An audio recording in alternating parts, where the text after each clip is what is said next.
الحمدللہ رب العالمین والصلاة والسلام علی سید المرسلین وعلی آلہ وصحبہ اجمعین۔ الحمدللہ ہمارے 6 پارے مکمل ہو گئے ہیں۔ آج 7ویں پارے کی سمری بیان کریں گے۔ حضرت ابن عباس رضی اللہ تعالی عنہ نے فرمایا کہ جب نبی پاک صلی اللہ علیہ وسلم کے اصحاب نجاشی کے دربار پہنچے اور قرآن پاک کی تلاوت کی تو جو ان کے علماء تھے، راہب تھے، انہوں نے قرآن کی جب تلاوت سنی تو ان کی آنکھوں سے آنسو آنا شروع ہو گئے۔ تو شروع میں آغاز میں اللہ تعالیٰ نے اس کا ذکر کیا کہ جب وہ اس قرآن کو سنتے ہیں جو رسول کی طرف نازل کیا گیا تو وہ حق کو پہچاننے کی وجہ سے ان کی آنکھوں سے آنسوؤں کو بہتا ہوا دیکھتے ہیں۔ وہ کہتے ہیں، ہمارے رب، ہم ایمان لائے، ہمیں حق کی گواہی دینے والوں کے ساتھ لکھ لے۔ سبحان اللہ۔ اللہ کرے ہمیں بھی قرآن سن کے ایسا ہو کہ ہماری آنکھوں سے بھی آنسو آئیں۔ آگے جا کے اللہ تعالیٰ نے یمین منعقدہ یعنی قسم کا ذکر کیا، جو انسان آنے والے وقت کے بارے میں قسم کھاتا ہے۔ اگر اس نے کسی چیز کے بارے میں قسم کھائی کہ میں یہ کروں گا، اگر اس نے پورا کر دی وہ بات تو وہ بری، اگر اس نے پوری نہیں کی اپنی قسم تو اس نے کفارہ ادا کرنا ہے، اور اس کا کفارہ یہ ہے کہ اس نے 10 مسکینوں کو 2 ٹائم کا کھانا کھلانا ہے، ایوریج سٹینڈرڈ کا 2 ٹائم کا کھانا کھلانا ہے۔ اور اگر وہ یہ بھی نہیں کر سکتا، غلام آزاد کرنے کا وہ خیر وہ دور نہیں رہا، اگر وہ 10 مسکینوں کو 2 ٹائم کا کھانا بھی نہیں کھلا سکتا تو وہ پھر 3 روزے رکھے۔ اللہ نے یہ بھی فرمایا کہ اپنی قسموں کی حفاظت کرو تاکہ کفارے کی نوبت نہ آئے، اور اگر کسی غلط چیز کی قسم کھا لی ہے یعنی جو شریعت میں منع ہے، جیسے ماں باپ بہن بھائیوں سے کوئی تعلق توڑنا، تو اسے چاہیے کہ وہ قسم توڑ دے اور کفارہ ادا کرے۔ آگے آیت 90 اور 91 میں شراب کی ممانعت کا ذکر ہے اور 9 ڈیفرنٹ وجہ سے اس کی حرمت بیان کی گئی ہے۔ اب یعنی اس کے شک ہونے، اس کے حرام ہونے میں کوئی ڈاؤٹ نہیں، نو ڈاؤٹ اباؤٹ دیٹ۔ آگے جا کے اللہ تعالیٰ نے نبی پاک علیہ الصلوۃ والسلام سے غیر ضروری سوالات کرنے سے منع فرمایا، کیونکہ یہ سوال کرنا، غیر ضروری سوال کرنے سے لوگوں کے عیب بھی ایکسپوز ہو سکتے تھے۔ فار ایگزامپل کسی نے پوچھا میرا باپ کون ہے، تو اللہ نے فرمایا اگر بہت سی باتیں تم پر ظاہر ہو جائیں تو تمہیں پھر وہ ناگوار گزریں گی، یعنی ان کے عیب ایکسپوز ہو جائیں گے، تو غیر ضروری سوالات کرنے سے منع کیا گیا۔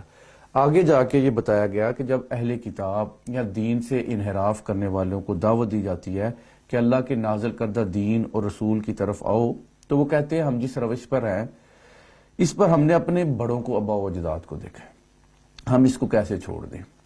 یہ بات آج بھی کبھی سوسائٹی کے ڈیفرنٹ سیگمنٹ میں نظر آتی ہے کہ لوگوں کو جب کہا جاتا ہے تو وہ کہتے ہیں جی ساڈے وڈے انج کردے سن، اسی بھی انج کرنا ہے۔ بالکل یہ دیکھنے کی ضرورت نہیں ہے، انسان نے سیکھنا ہے اللہ اس کے رسول علیہ الصلوۃ والسلام کی کیا تعلیمات ہے اس کی طرف آنا ہے۔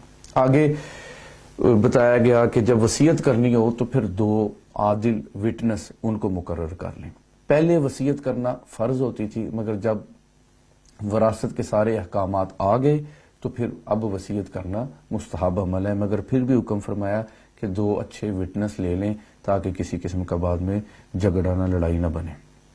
اس کے بعد حضرت عیسیٰ علیہ السلام کے حواریوں کا ذکر ہے کہ انہوں نے کہا کہ اللہ تعالیٰ سے دعا کریں کہ وہ آسمان سے کوئی طعام کھانا نازل کریں، تو آپ نے اللہ تعالیٰ سے دعا کی کہ اے ہمارے پروردگار ہم پر آسمان سے یعنی خوان نعمت نازل فرما جو ہمارے اگلے اور پچھلوں کے لیے عید ہو، اور تیری قدرت کی نشانی، اور ہمیں رزق عطا فرما، بے شک تو بہترین رزق عطا فرمانے والا ہے۔ یعنی یہ آسمان کی طرف سے یہ نعمت، یہ کھانے کا اترنا، اس دن کو عید کہا گیا، اسی لیے نبی پاک علیہ الصلوۃ والسلام کے ولادت کے دن کو عید میلاد النبی کہتے ہیں، کیونکہ ان سے بڑھ کر کوئی نعمت نہیں۔ آگے سورہ الانعام شروع ہوتی ہے، مکی صورت ہے، اور قرآن پاک کی ترتیب جو ہے اس کے حساب سے یہ 6th صورت ہے، مگر نزول کے اعتبار سے یہ 55 نمبر سورہ ہے۔ یہ ایک ہی دفعہ ساری نبی پاک صلی اللہ علیہ وآلہ وسلم پر نازل ہوئی۔ اس میں آگے جا کے اللہ نے فرمایا کہ کافروں کا حال یہ ہے، یعنی جو انکار کرنے والے ہیں ان کا حال یہ ہے کہ اگر لکھی ہوئی کتاب بھی ان کے پاس اتار کے دے دی جائے، وہ اسے اپنے ہاتھوں سے چھو بھی لیں تو وہ پھر بھی ایمان نہیں لائیں گے اور اسے جادو قرار دیں گے۔ اسی طرح اگر کوئی فرشتہ اتر کر مالاکوتی شکل میں آئے تو وہ اسے دیکھ نہیں سکیں گے، اگر وہ انسانی شکل میں آئے تو وہ کہیں گے جی ہم جیسا بشر ہے. یعنی انکار کرنے والوں نے نہیں ماننا، جو مرضی ہو جائے انہوں نے نہیں ماننا. آگے اللہ تعالیٰ نے نبی پاک علیہ الصلوۃ والسلام کو تسلی دیتے ہوئے فرمایا کہ ہر دور کے کفار نے اپنے نبیوں کا مذاق اڑایا، اور ان لوگوں کو یعنی کہا گیا کہ یہ زمین پر چل پھر کر دیکھیں کہ جو پہلی قوموں کے لوگ تھے جنہوں نے نبیوں کا مذاق اڑایا ان کے اوپر کیسا عذاب آیا. اللہ تعالیٰ نے نبی پاک علیہ الصلوۃ والسلام کو یہ جو تسلی قرآن پاک میں بہت ساری آیات میں اللہ نے اپنے محبوب علیہ الصلوۃ والسلام سے محبت کا اظہار فرمایا ہے اور نبی پاک علیہ الصلوۃ والسلام کو تسلی دی ہے. آگے جا کے اللہ نے فرمایا کہ اللہ فرماتا ہے کہ منکرین آپ کی بات کو توجہ سے سنتے ہیں لیکن اپنے برے بدعمالیوں کے سبب ان کے دلوں پر ایسے پردے پڑے ہوئے ہیں اور ان کے کانوں میں بندش ہے کہ اس کا مطلب یہ ہے وہ سنتے ہیں لیکن سننا انہیں فائدہ نہیں دیتا، اور وہ ہٹ درمی سے حق کو رد کرتے ہیں.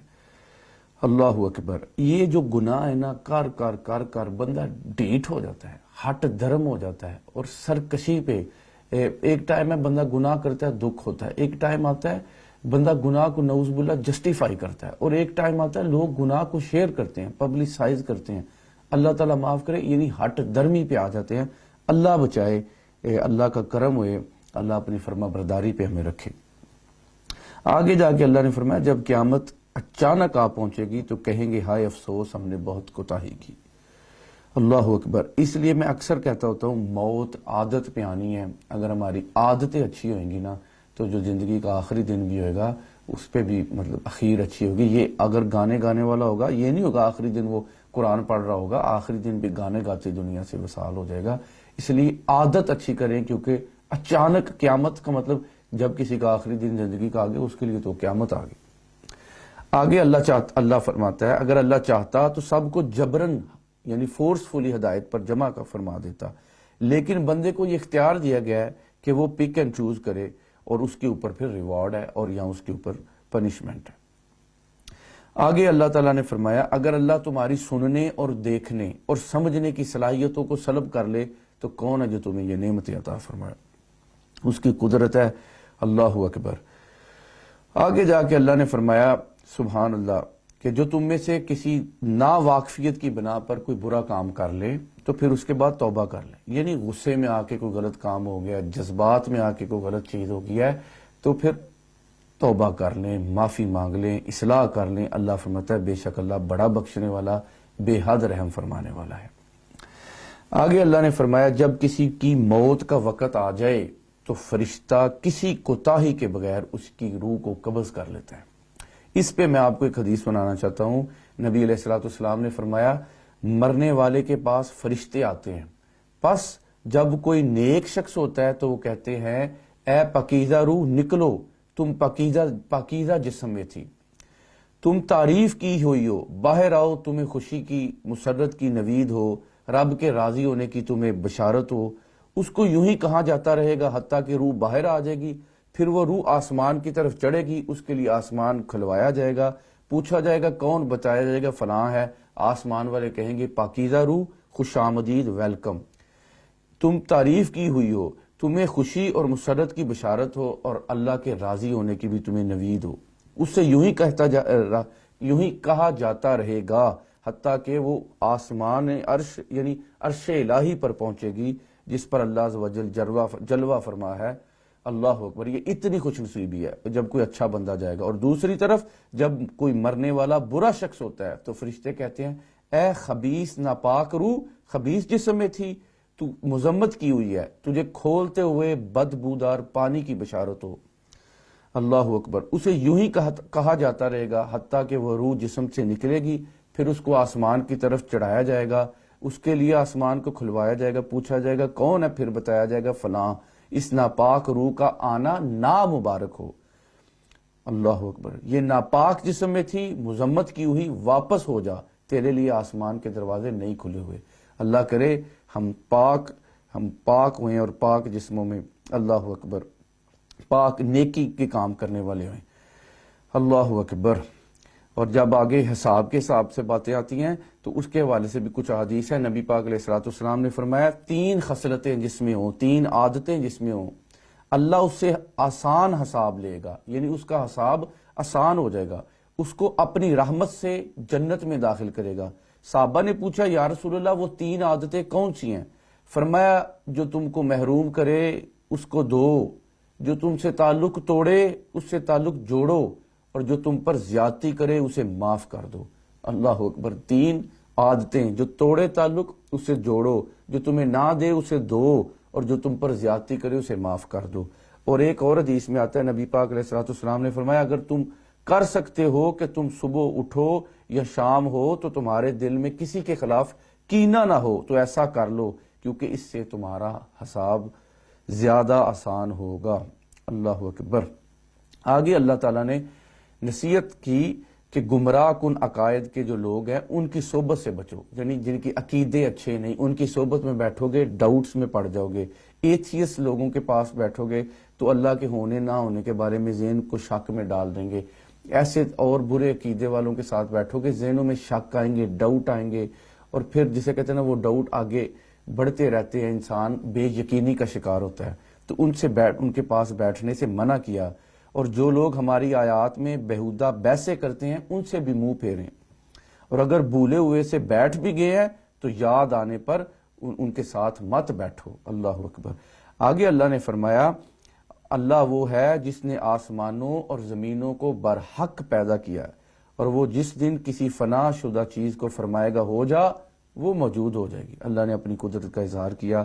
آگے حضرت ابراہیم علیہ السلام کا ذکر ہے کہ انہوں نے کتنے خوبصورت طریقے سے جو لوگ دوسری چیزوں کی پوجا کرتے تھے انہیں سمجھایا کہ جب سورج کو چمکتا دیکھا اور پھر ڈوبا، جب چاند کو چمکتا دیکھا اور اسی طرح جب ستارے کو چمکتا دیکھا اور ڈوبا، اور پھر آپ نے فرمایا وہ کیسے ہمارا رب ہو سکتا ہے جو خود ڈوب جائے۔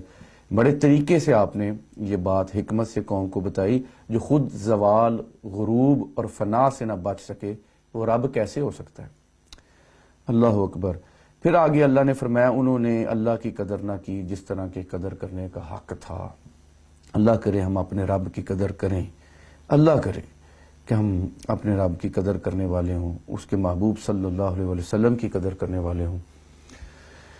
اللہ اکبر۔ آگے اللہ تعالیٰ فرماتا ہے کہ اے مخاطب کاش تو وہ منظر دیکھے جب یہ ظالم موت کی سختیوں میں مبتلا ہوں گے اور فرشتے ان کی طرف ہاتھ پھیلائے ہوئے ہوں گے اور کہیں گے نکالو اپنی جانوں کو، آج تمہیں ذلت والے عذاب کی سزا دی جائے گی۔ اللہ کرے کہ نیکی پہ زندگی گزرے تاکہ خاتمہ اچھا ہو، تاکہ اچھے طریقے پہ اینڈنگ ہوئے۔ آگے جا کے اللہ تعالیٰ نے فرمایا اللہ وہ ہے جس نے تمہیں ایک جان آدم سے پیدا کیا ہے، پھر ہر ایک کے لیے ٹھہرنے کی جگہ یعنی اور سپردگی کی جگہ، ٹھہرنے کی جگہ یعنی رحم مادر اور دنیاوی جائے قیام، اور سپردگی کی جگہ قبر ہے، یعنی ہر ایک کو پیدا کیا اور پھر اس کی ٹھہرنے کی جگہ اور سپردگی کی جگہ بنائی۔ آگے اللہ نے فرمایا تمہارے پاس روشن دلائل آ گئے ہیں، اگر کوئی اس کی روشنی میں چلے گا تو اس کا فائدہ ہے، اور اگر کوئی گمراہی اختیار کرے گا تو اس کا اپنا نقصان ہے۔ یعنی واضح چیزیں ساری آ گئی ہیں، اور اللہ تعالیٰ نے پک اینڈ چوز کا اختیار بھی انسان کو دیا ہے، اس میں اس کی ایک وزڈم ہے، آگے انسان کی مرضی ہے کہ وہ کس طرح چلنا چاہتا ہے۔ آگے اللہ نے فرمایا مختلف مذاہب کے درمیان یعنی پرامن بقائے باہمی کا ایک اصول بیان کیا کہ ڈفرینٹ ریلیجن کیسے یعنی پیسفلی رہ سکتے ہیں۔ فرمایا اے مسلمانوں تم مشرک کے باطل معبودوں کو برا نہ کہو، تم یعنی ان کے جھوٹے خداؤں کو برا نہ کہو، مبادہ یہ لوگ اپنی بے علمی اور سرکشی کے باعث اللہ کی شان میں کوئی نازیبا کلمہ کہہ دے، یعنی اللہ تعالیٰ کی ناموس کو کفار و مشرکین کی یا وہ گوئی سے بچانے کے لیے سد ذرائع کے طور پر مسلمانوں کو ان کے باطل معبودوں کی توہین نہیں کرنی چاہیے۔ آگے اللہ نے فرمایا کہ یہ لوگ قسمیں کھاتے ہیں کہ اگر ان کے پاس کوئی نشانی آ گئی تو ضرور ایمان لائیں گے۔ اس کے ساتھ آپ فرمائیں نشانیاں تو صرف اللہ کے پاس ہیں، اے مسلمانوں تمہیں کیا خبر جب نشانی آ جائے تب بھی یہ ایمان نہیں لائیں گے۔ اللہ تعالیٰ کی پاک بارگاہ میں التجا ہے کہ جو کمی بیشی ہوئی غلطی اللہ تعالیٰ معاف فرمائے۔ اس پہ 7واں پارہ اس کی سمری مکمل ہوتی ہے۔ اللہ تعالیٰ کمی بیشی کوتاہی معاف فرمائے۔ السلام علیکم ورحمۃ اللہ وبرکاتہ۔